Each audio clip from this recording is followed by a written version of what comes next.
Hey, it's Denai from Dee's Table, and today I'll be showing you how to make vegan pastry. So I feel like people are very intimidated by pastry, but it's just such a simple technique with ingredients that you probably already have in your fridge and in your pantry: flour, plant butter, water, salt and sugar. Let's get started. To start the pastry, we're going to add our dry ingredients to the food processor, add in our flour, salt and sugar. So now we're just going to pulse all the dry ingredients together just to combine it before we add any butter and any liquid.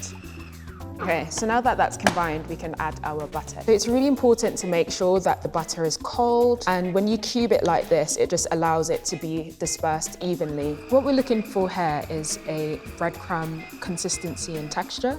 Okay, I'm happy with that texture. There's lovely little breadcrumb-sized pieces of butter. So now we're going to slowly stream in the water until it forms a dough.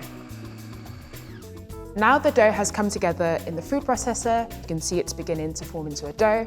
Now that we've removed the blade from the food processor, we can transfer the dough onto cling film. Using our hands, we're just going to form it into a ball. You don't want to overwork it because that will make the pastry really tough, and we want a really nice flaky texture. Now we're going to put it in the fridge. Now that we've rested our dough, we can begin to roll it out. Immediately, you'll notice once it's rested, it will feel kind of softer to touch. A really good tip when rolling out pastry is to take a rolling pin and to gently bash the dough just at the surface, because once it's been out of the fridge, the butter's still really cold. This will prevent any cracks. And when rolling out pastry, it's really important that when you're rolling forwards, you want to gently bring it back. And the parchment paper is just so good because the more flour you add to the pastry, the kind of more you'll disrupt the even balance that we have in the dough already, and we don't want to add more flour because that would make the pastry more tough. Be sure to take your time when rolling out the pastry. You can always just have a peek and make sure it's at the right thickness, and I'm really happy with that. So that's it.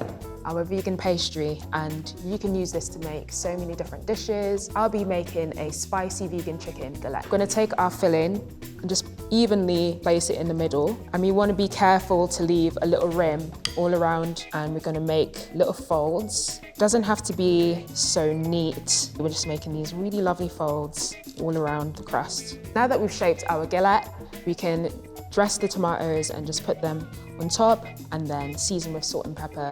All that's left to do is to brush our pastry with our maple syrup and oat milk mixture. So now our galette is ready, it looks beautiful. Let's put it in the oven.